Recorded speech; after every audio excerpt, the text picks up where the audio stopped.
로마서는 하나님의 사랑을 전하기 전에 먼저 하나님의 진노와 심판을 전하고 있습니다. 왜 인간이 하나님의 진노와 심판 아래 있습니까? 하나님을 알 수 있는 명백한 계시가 주어졌음에도 불구하고 불의로 진리를 막았기 때문입니다. 하나님을 영화롭게 하지 않고 감사하지 아니하고 하나님의 영광을 썩어질 피조물의 형상으로 바꾸었기 때문입니다. 그 결과 사람들의 마음은 어두워졌고 하나님은 인간의 타락한 마음, 상실한 마음대로 내버려 두심으로 그 진노와 심판을 표현하셨습니다. 인간의 죄악에 대하여 하나님께서 즉각적으로 보응하신다면 그것은 하나님이 너무너무 사랑하시는 증거일 겁니다. 우리가 그 죄 가운데 더 이상 머무르지를 원치 않으시는 하나님께서 그 죄에 대하여 보응하심으로 즉각적인 심판을 하신다면 사람들은 더욱더 조심하고 깨어있지 않을까요? 그런데 하나님의 오래 참으심, 하나님의 인자하심, 하나님의 긍휼하심으로 우리를 참으시는 것을 마치 하나님이 계시지 않는 것처럼, 하나님의 진노와 심판이 없는 것처럼 사람들은 오해하고 착각함으로 계속 죄 가운데 머무는 것입니다. 그 결과 하나님은 내버려 두심으로 그 진노와 심판을 표현하십니다. 사람들의 마음이 죄의 공장이 되어 온갖 하나님을 부정하며 또한 세상 속에 혼란한 죄들을 만들어내고 있는 것입니다. 그런데 하나님의 진노는 이렇게 다른 사람이 보기에도, 자기 자신이 보기에도 죄의 모습들을 나타내는 사람들에게만 임하는 것은 아닙니다. 하나님의 진노와 심판은 모든 사람들이라고 했으니 스스로 의롭다고 여기는 사람, 또 다른 사람 보기에도 참 법 없이 사는 사람, 법 없이도 살 수 있는 사람이다, 많은 사람들에게 존경과 칭찬 받는 그러한 도덕적으로 의로운 사람들에게도 하나님의 진노와 심판은 동일하게 주어진다고 말씀하고 있습니다. 이렇게 모든 사람에게 하나님의 진노와 심판이 있다는 것을 받아들이지 않을 사람들이 있다는 것을 바울은 알았습니다. 로마서를 기록하면서 틀림없이 이 부분에서 아니요, 나는 거기에 해당된다고 생각하지 않습니다. 저렇게 죄짓고 사는 사람들은 하나님의 진노와 심판이 마땅하겠지만 저는 제 양심 앞에 당당하고 하늘 아래 부끄러움 없는 삶을 살며 또 많은 사람들에게도 의롭다 여김을 받고 존경받는 삶을 살고 있는데 어찌 하나님의 진노와 심판이 있다고 말할 수 있겠습니까? 라고 그렇게 자신을 변호하고 변명하는 사람들이 있을 것을 예상했습니다. 그래서 2장에 이르러서 어법을 바꿉니다. 1장에서는 논술형으로 기술하다가 2장에서는 당시 헬라 시대에 오랫동안 사용되었던 수사법으로 가상의 인물을 설정해 놓고 그 사람을 향하여 통렬히 자신이 하고 싶은 얘기를 쏟아놓는 그런 어법으로 사용하죠. 그래서 오늘 보면 사람이여 라는 호칭이 2번 나오죠. 원문에는 오 사람아 이렇게 부르는 겁니다. 그것은 어떤 특정한 누군가를 대상으로 하는 것이 아니라 사람들에게 일반적으로 가지고 있는 마음, 스스로를 의롭다 여기는 생각을 가지고 있는 사람, 그래서 때로는 다른 사람도 판단하는 사람, 도덕적으로 흠없이 살려고 노력하는 사람, 그래서 때로는 다른 사람을 보며 왜 저렇게 사는가라고 훈계할 수 있는 그런 사람들을 향하여 주는 메시지를 이렇게 가상의 인물을 설정하여 권면하고 있는 것입니다. 오늘 본문 2장 1절의 말씀을 함께 보겠습니다. 시작. 그러므로 남을 판단하는 사람이여 그대는 변명할 수 없습니다. 그대는 남을 판단하는 그것으로 그대 스스로를 정죄하고 있습니다. 남을 판단하는 그대가 똑같은 일들을 행하기 때문입니다. 남을 판단하는 사람이여 가상의 인물입니다. 남을 판단하려면 스스로 자신은 의롭다고 생각해야 하지 않겠습니까? 자신은 올바른 길을 가고 있다고 확신해야 하지 않겠습니까? 스스로 도덕적으로 의로운 삶을 추구하는 사람의 약점은 다른 사람의 죄와 허물을 용납하기 어렵다는 것입니다. 사람들이 생각하는 도덕의 정의는 무엇일까요? 대개는 남에게 피해를 주지 않는 삶일 것입니다. 적극적으로는 다른 사람에게 유익을 끼치는 삶일 것입니다. 그러나 언제나 그 기준은 비교적입니다. 사람들과 비교하여 다른 사람들의 삶과 비교해 볼 때 보다 더 나은 사람, 보다 더 깨끗한 사람, 보다 더 선한 삶, 그것을 도덕이라 여기고 살아갑니다. 그러나 하나님은 말씀하십니다. 다른 사람과 비교해서 도덕적으로 조금 더 선하고 조금 더 의로운 삶을 산다 할지라도 누구도 예외 없이 하나님의 진노와 심판 아래 있다는 것입니다. 이러한 선언을 받아들이기 어려운 사람이 분명히 있을 것입니다. 저는 양심적으로 깨끗하게 살려고 노력했습니다. 저는 예수님을 믿지 않지만 교회 다니는 누구보다는 제가 훨씬 더 도덕적으로 의롭습니다. 때로 한 가정에도 보면 예수 믿는 사람이 있고 믿지 않는 사람도 있죠.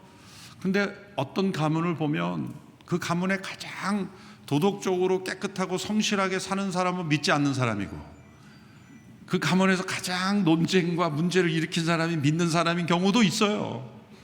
그렇지 않습니까? 그런 경우에 믿지 않는, 그러나 도덕적으로는 깨끗하게 사는 사람이 보면 저 사람은 예수 믿는다고 하나님의 심판을 해결했다고 그러고 나는 이렇게 도덕적으로 착하게 사는데 하나님의 심판을 받아야 된다고 그러고 하나님 뭔가 잘못된 건 아닙니까? 라고 생각하는 것이 복음을 받아들이지 않는 큰 장애물이 되기도 합니다.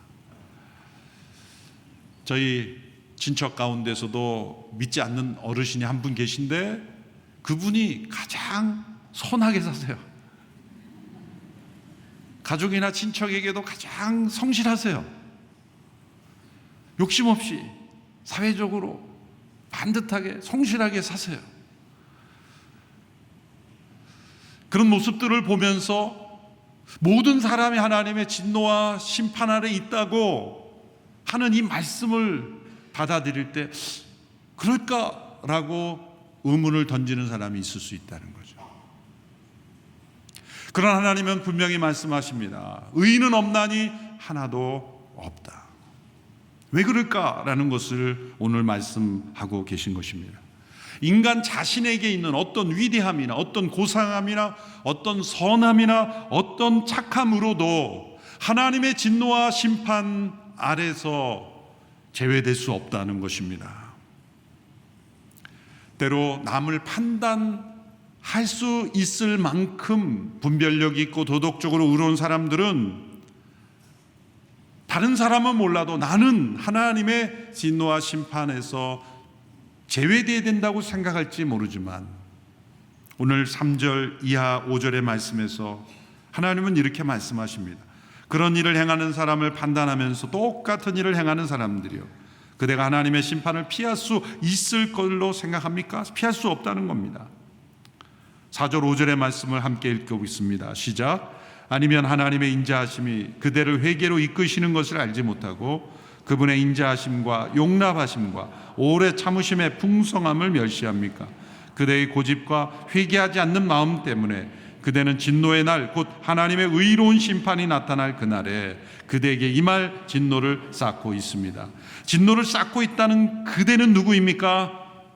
도덕적으로 의로움을 추구하며 때로는 다른 사람을 판단할 수 있는 사람, 그들이 오해하고 착각하는 것, 그것은 고집스럽게 회개하지 않는다는 거죠. 자신의 의로움을 추구하면서 자신이 추구하는 그 의의가 자신을 보호해 줄 수 있다고 생각하면서 회개하지 않는다는 거죠. 자신의 죄인됨을 인정하지 않는다는 거죠. 다른 사람들과 비교해서 자신의 의의를 판단하기에 그래도 나는 이 사회에서 의롭게 살고 있지 않는가라고 생각하면서 자신의 의의를 지키려고 하는 것, 그 고집, 그 회개하지 않는 마음, 하나님이 얼마나 오래 참고 얼마나 인자하고 얼마나 용납하고 계신지를 멸시하는 것이다. 바로 스스로 자신의 의를 추구하는 사람의 모습입니다. 그러한 이들에게도 하나님의 진노와 심판은 피할 수 없는 이유를 본문에서 설명하십니다. 그 이유 첫 번째는 하나님의 심판은 진리대로 이루어지기 때문에 의로운 심판입니다. 진리대로. 오늘 본문 2장 2절의 말씀을 함께 읽겠습니다. 시작. 우리는 그런 일을 행하는 사람에게 진리대로 하나님의 심판이 내린다는 것을 압니다. 진리란 무엇입니까? 절대적으로 옳은 것입니다. 절대적으로 선한 것입니다. 절대적으로 완전한 것입니다. 변할 수 없는 것이 진리입니다. 요즘 이 시대 사람들이 가장 싫어하는 단어 중 하나가 진리입니다. 진리입니다.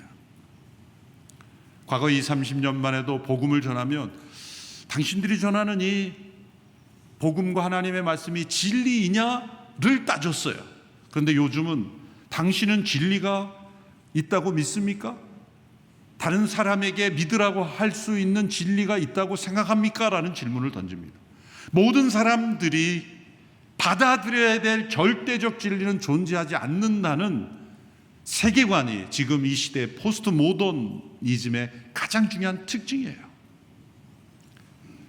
과거 대학들이 설립될 때마다 모든 대학의 표어나 목적에는 이 진리라는, 라틴어로 베리타스라는 단어가 다 들어섰죠. 그러나 이 시대의 지성은 진리를 부정합니다. 진리를 상대화해버렸습니다. 진리라는 그 자체가 절대성을 가지고 있는 건데 그 진리는 상대적인 것이다라고 말합니다. 그래서 진리를 양분화시켜버렸습니다. 퍼블릭 월드에서, 공적인 영역에서 받아들일 진리가 있고 프라이빗 월드에서, 사적인 영역에서 받아들일 진리가 있다. 공적 진리와 사적 진리로 구분해버렸습니다. 공적 진리는 과학과 이성으로 증명된 것, 과학으로 특별히 증명된 것만 공적인 영역에서의 진리고, 신앙, 우리가 믿는 신앙이나 하나님의 말씀과 같은 것들은 다 사적인 영역이다. 그것은 자신이 믿는 종교 생활에서만 해야지 공적인 영역에서는 진리라고 말해서는 안 된다라는 세계관이 깔려 있습니다. 과연 이 구분법이 맞을까요? 20세기에 들어오면서 서구 유럽과 북미를 강타한 세계관이 바로 이겁니다. 공적 영역과 사적 영역을 나눈다. 진리는 양분화되어야 된다. 과연 진리가 그럴까요? 공적 영역과 사적 영역으로 진리가 나눠지는 것이 아니라, 진리는 어떻게 나눕니까? 로마서의 말씀에 의하면 과학적 진리와 도덕적 진리로 나누어지는 거죠. 과학적 진리는 뭡니까? 만물에 나타난, 많은 과학자들이 어떤 현상을 탐구함으로 반복되는 어떤 질서 속에 나타난 법칙을 발견해서 그것을 과학적 진리로 입증되는 것들이 있지 않습니까? 그것이 과학적으로 증명이 되고 또 우리의 삶 속에 적용이 되면 진리라고 받아들이지 않습니까? 진리라는 표현은 안 하지만 법칙이라는 것은 거의 진리라고 말하는 거예요. 사람들이 법칙이라고 말할 때 그것을 거스를 수 없다는 것이 깔려 있는 거죠. 과학에서 법칙이나 말하는 건 진리로 받아들이는 거예요. 누구도 그 법칙을 거스를 수 없는 거예요. 중력의 법칙이 존재하지 않는다라고 거스르는 사람이 누가 있겠습니까? 과학적 영역에서 그 진리가 존재한다고 믿는다면 도덕적 영역에서도 우리의 개인의 삶과 가정과 사회와 국가와 온 세상의 사람들이 받아들여야 될 도덕적 진리도 분명히 있는 것입니다. 모든 사람들은 공통적으로 기쁨을 추구하기 원하고 행복하기를 원하고, 또한 슬퍼하며 불안해하며 두려워하며 이런 인간의 감정과 인간의 생각에 법칙이 있는 것입니다. 행복에 이르는 법칙이 있는 것입니다. 두려움에 이르는 법칙이 있는 것입니다. 기쁨에 이르는 법칙이 있는 것입니다. 과학에 발견된 법칙이 있듯이 도덕적 진리가 있습니다. 사람들은 이것을 애매하게 공적 진리와 사적 진리로 구분함으로써 애매모호하게 만들어 버려서 모든 사람들이 받아들여야 될 도덕적 진리가 없는 것처럼 만들어 버렸어요. 그 결과 각자 자신이 옳다고 여기는 것이 진리라고 생각하는 거예요. 우리가 성경을 하나님의 말씀으로 믿는 것을 성경을 정경이라고 또 부르게 하는데 66권이 정경이란 캐논이라는 겁니다. 캐논은 기준이 된다는 거예요. 카메라 캐논이 아니라. 굉장히 교만한 이름이죠. 캐논 정경, 기준이 되는 거예요. 우리의 삶의 기준이 되는 것, 그것이 진리입니다. 모든 사람들의 마음속에 있는 이 도덕과 양심은 그 기준을 찾아가도록 만들어진 거예요. 왜 사람이 어떤 옳지 않은 상태에 있으면 두려움이 오죠? 왜 도둑이 어두운 밤에 그렇게 도둑질을 하죠? 들키지 않으려고도 하지만 불안하기 때문이에요. 밝은 대낮에 추한 짓을 하는 것보다 어둠 속에 추한 짓을 더 많이 하죠. 부끄러움 때문에 그렇습니다. 왜 부끄러움을 느낄까요? 왜 사람들이 창피함을 느끼고 왜 사람들이 두려움을 느낄까요? 인간에게 있는 도덕 감정, 인간에게 있는 양심의 기능이 옳고 그름을 판단해가는 나침반으로 주어졌기 때문이에요. 그것은 교육을 통해 주어지는 것도 아니요, 사회 문화를 통해 습득하는 것도 아닙니다. 선천적으로 가지고 있는 것들이에요. 어디서 온 것일까요? 그것은 인간을 창조하신 하나님께서 절대적으로 옳으시고 절대적으로 선하시고 절대적인 기준이 되시는 진리이신 하나님이시기 때문에 인간에게 그 기능이 있는 겁니다. 그 기능이 자연에도 나타나는 겁니다. 자연의 모든 만물이 우연처럼 막 움직여져서 여러 물질들이 아무렇게나 되는 것이 아니죠. 이 전체를 보고 지구를 보고 한 나무를 보고 한 씨앗, 한 생명에도 거기 안에는 놀라운 메커니즘이 있는 거예요. 놀라운 질서가 있어요. 그 질서를 연구해 볼 때 우리는 기준을 발견할 수 있는 거예요. 세상에는 진리가 있습니다. 우리 모두가 따라야 될 진리가 있죠. 그 진리의 근원은 누구입니까? 하나님이신 겁니다. 그래서 하나님을 경외하는 것이 지혜의 근본이라고 하는 것은 하나님을 경외하는 사람은 기준을 알기 때문입니다. 교계가 사회적 성을 받아들여서는 안 된다라고 주장하는 이유가 바로 거기에 있는 것입니다. 차별금지법에 포함된 사회적 성의 실체는 무엇입니까? 이 과학적 진리로 받아들일 수 없는 것입니다. 여성과 남성, 남성과 여성의 염색체 외에 제3의 염색체가 과학적으로 없습니다. 자신이 느끼는 것을 기준으로 삼는다면 그렇게 느끼지 않는 수많은 사람들을 도리어 차별하게 되는 거죠. 그래서 차별금지법이 된 거 도리어 차별법이 되는 거예요. 기준을 바꾸는 것이기 때문이에요. 소수의 사람들이 그렇게 느낀다고 느끼지 않는 다수가 따라야 될 기준을 바꿀 수는 없는 거예요. 만일 제3의 염색체가 있다면 그렇게 할 수 있는 것이죠. 제3의 염색체는 발견되지 않았어요. 과학적 진리에 부합하지 않습니다. 그러므로 도덕적 진리와 과학적 진리는 때로 뗄 수가 없습니다. 연결되어 있는 것입니다. 모든 진리는 토털 트루스, 총체적 진리요, 하나된 진리이기 때문입니다. 왜냐하면 이 자연 만물을 지으신 분과 인간을 창조하신 분이 한 분 하나님이시기 때문이에요. 그러면 모든 진리는 하나님의 진리요, 모든 진리는 하나의 진리요, 그리고 절대적 진리이어야 하는 것이에요. 그러므로 절대적 진리는 존재하지 않는다는 거짓말에 속아서는 안 되는 거예요. 하나님이 우리를 심판하실 때 상대적인 기준으로 우리를 심판하신다면 하나님은 불공정하십니다. 그럼 하나님은 절대적 진리에 따라 우리를 판단하십니다. 진리를 상대화하는 것은 마치 이런 거하고 똑같습니다. 초등학교 이제 요즘은 뭐 유치원 때 다 구구단 외우고 들어가지만 구구단에서 9 곱하기 9가 81이죠. 맞죠? 네, 81. 네. 하도 오래돼서 9, 81. 그런데 어느 학생은 80이라고 답을 썼고 어느 학생은 70이라고 답을 썼어요. 그래서 답을 맞춰보니까 둘 다 틀렸죠. 그런데 80이라고 쓴 학생이 선생님에게 선생님 70이라고 쓴 아이가 틀린 그거는 많이 차이가 나지만 저는 그래도 1밖에 차이 안 나는데 저를 같이 불합격하는 거는 억울하지 않습니까? 저도 80대인데 저는 좀 봐줘야 되지 않습니까? 라고 주장할 수 있어요? 답은 여러 가지일 수가 없는 거예요. 단 한 가지밖에 용납될 수 없죠. 80이라고 쓴 학생을 받아들이지 않는다고 그 학생이 선생님 나를 왜 혐오하세요? 나에게 왜 관용을 베풀지 않으세요? 말할 수 있습니까?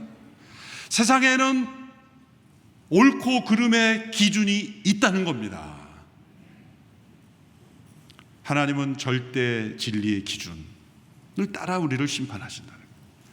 두 번째, 하나님의 심판은 행한 대로 이루어지기 때문에 의로운 심판입니다. 오늘 본문 6절에서 10절의 말씀을 제가 중간에 생략한 요약한 자막을 보시고 함께 읽어보겠습니다. 시작.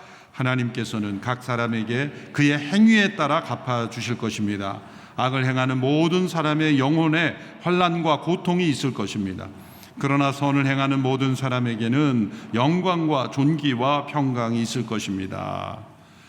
우리의 모든 말과 행위는 하나님께서 기억하시고 기록하고 계시다는 것입니다. 우리의 모든 삶은 녹음되고 있고 또 촬영되고 있고 기억되고 있습니다. 하나님께서 우리를 심판하실 때 근거 없이 심판하시는 것이 아니라 우리가 말과 행동으로 행한 모든 것을 근거하여 심판하시기에 의로운 심판입니다. 프란시스 셰퍼라는 기독교 철학자는 이렇게 말했습니다. 하나님께서는 심판의 때에 보이지 않는 녹음기를 틀어서 내 입으로 사람은 마땅히 이렇게 행동해야 한다고 한 말을 기준 삼아 심판하신다. 우리 모두가 다 목에 작은 녹음기를 차고 다니는 겁니다. 그래서 자신을 의롭다고 여길 뿐만 아니라 다른 사람을 판단했던 모든 말이 기록되어 우리를 판단하는 정죄의 기준이 되는 것입니다.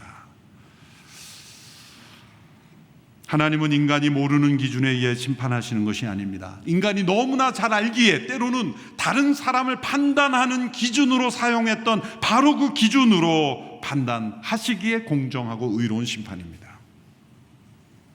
요한계시록 20장 12절에 보면 이런 말씀이 있습니다. 죽은 사람들이 책들 안에 기록된 대로 심판을 받았는데 그 안에는 그들의 행위가 기록되어 있었습니다. 하나님의 생명책에 구원받은 성도들의 이름이 기록될 뿐만 아니라 그 안에는 그들의 행위가 기록되어 있다. 우리의 모든 삶이 기록된 책이 있다.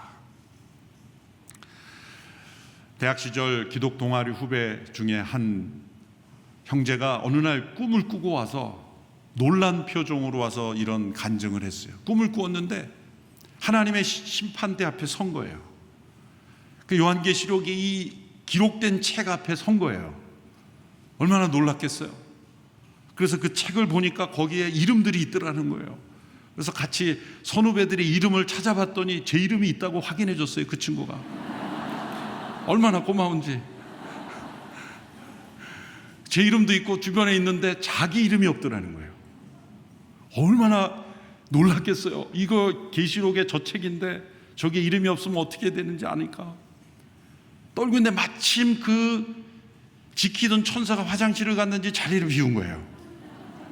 그래서 그 팀에 얼른 펜을 꺼내서 이름을 기록하는 순간 천사가 나타나서 야단을 맞으면서 깬 꿈을 꾸었다는 거죠. 그 얘기를 하면서 하여튼 변화가 되어서 지금 목회자로 열심히 사역하고 있습니다.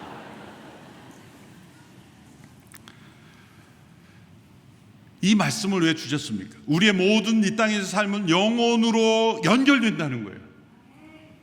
죽음으로 끝나는 것이 아니라는 거죠. 육체적인 탄생의 시작에서 육체적인 죽음으로 끝나는 것이 아니라 영원으로 연결되는 삶이다. 그러므로 우리가 하나님의 의로운 심판 앞에 당당하게 나는 설 수 있다고 말할 사람이 누가 있을까? 그럴 수 있는 사람은 아무도 없다는 것을 보여주는 예가 사실 구약의 욥이라는 인물입니다. 그는 동방의 의인이었고 당대의 어떤 사람들보다도 가장 의로운 삶을 살았습니다. 그랬던 그의 의가 모든 것을 잃어버리고 고통 속에 건강을 잃어버리고 고통 속에 처했을 때 마치 고요한 샘물이 깨끗한 먹을 수 있는 샘물이 누군가 휘저으면 흙탕물로 변해버리듯이 여러분, 인간의 의는 평온하고 그리고 풍족하고 여유 있을 때는 고상하고 선하고 도덕적으로 깨끗해 보이지만 누군가 우리의 삶을 휘저어버리면 저 밑에 깔아앉아 있었던 죄악의 흙탕물이 터져나오는, 이게 욥기의 모습이에요. 그래서 욥이 정말 억울하게 고난당하는 사람이기도 하지만 욥과 같은 의인도 그 자신의 의로 하나님 앞에 설 수 없다면 그 누구도 인간에게서는 하나님 앞에 당당히 설 수 있는 의인은 없다. 욥도 회개해야 될 죄인이었다면 하물며 우리 모두는 얼마나 회개해야 될 죄인인가 라는 것을 알려주시는 말씀입니다. 셋째, 하나님의 심판이 의로운 심판인 것은 각자가 소유한, 각자에게 주어진 계시를 기준으로 이루어지기 때문에 하나님의 심판은 의로운 심판입니다. 다음 주 본문이지만 2장 12절 한 구절만 앞당겨서 함께 읽어보겠습니다. 시작. 율법 없이 죄 짓는 사람은 모두 율법 없이 멸망하고 율법 안에서 죄 짓는 사람은 모두 율법대로 심판을 받을 것입니다. 여기서 율법 없이 죄 짓는 사람은 이방인을 가리키는 것이고 율법 안에서 죄 짓는 사람은 유대인을 가리키는 것이죠. 율법 없이 죄 범죄한 이방인은 무슨 기준이 됩니까? 그들은 율법을 알지도 못했습니다. 이스라엘 백성들이 율법을 받았던 모든 시대에 지구 반대편에 있었던 누군가가 있었겠죠. 그런 사람들은 율법을 받지도 못했는데 어떻게 하나님 그들을 심판하십니까? 인간에게 주신 양심, 도덕 개념, 그것이 동일한 나침판의 역할을 한다는 거죠. 하나님의 율법에 이스라엘 택한 백성들에게 하라 하지 말라 여러 율법을 주셨지만 그 율법의 핵심은 뭡니까? 절대 진리이신 하나님을 찾아가는 기능을 하도록 하는 것이죠. 그러므로 그런 율법이 없을지라도 인간에게 주신 양심, 인간에게 주신 이 도덕, 감정, 이것이 기준이 되어서 하나님은 심판하신다는 겁니다.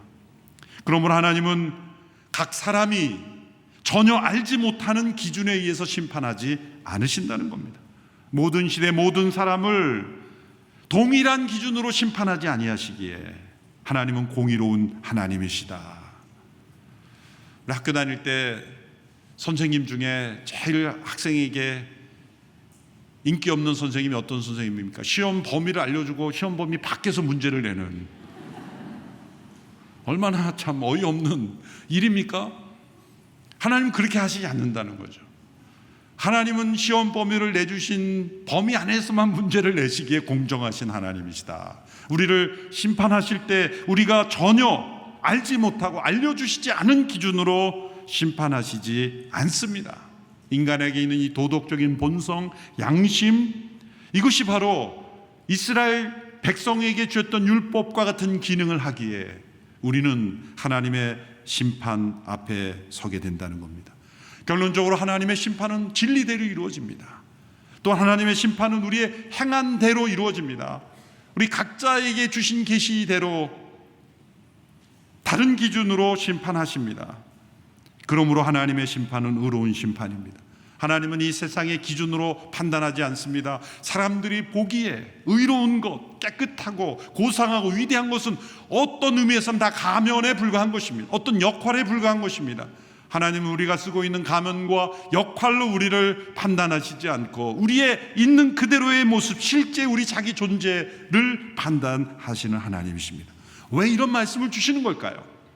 그것은 인간의 의로는 하나님 앞에 의롭다 할 수 있는 사람이 없다.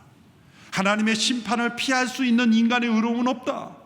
그러므로 아무렇게나 살라는 것이 아니라 최선을 다하여 선하고 노력하며 도덕적으로 깨끗하게 살면 하나님께서 그러한 삶에 주시는 복이 있습니다. 하나님의 일반 은혜인 거예요.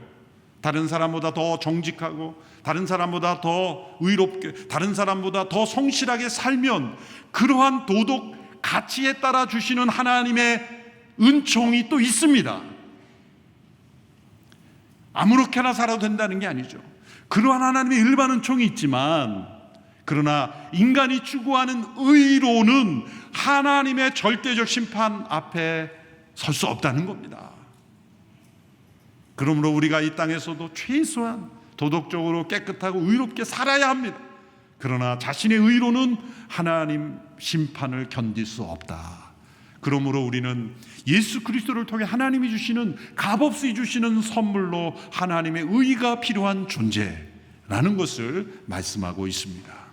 그러므로 나의 의가 하나님 앞에 설 수 없다는 것을 절실히 깨달을수록 우리는 하나님의 의를 더욱 간절히 사모하게 될 것입니다. 기도하겠습니다. 하나님 아버지, 우리 스스로의 의로 하나님 앞에 설 수 없는 죄인임을 고백합니다. 하나님이 주시는 소중한 선물, 양심과 도덕을 따라 살아가는 저희들 되게 하여 주시며, 그러나 우리 자신의 도덕과 양심 앞에 깨끗할지라도, 많은 사람들 앞에 칭찬받고 존경받을지라도 하나님의 심판을 견딜 수 없다는 것을 깨닫고 겸손히 하나님의 의를 사모하는, 받아들이는, 누리는 겸손한 사람들이 되게 하여 주옵소서. 예수님의 이름으로 기도하옵나이다. 아멘.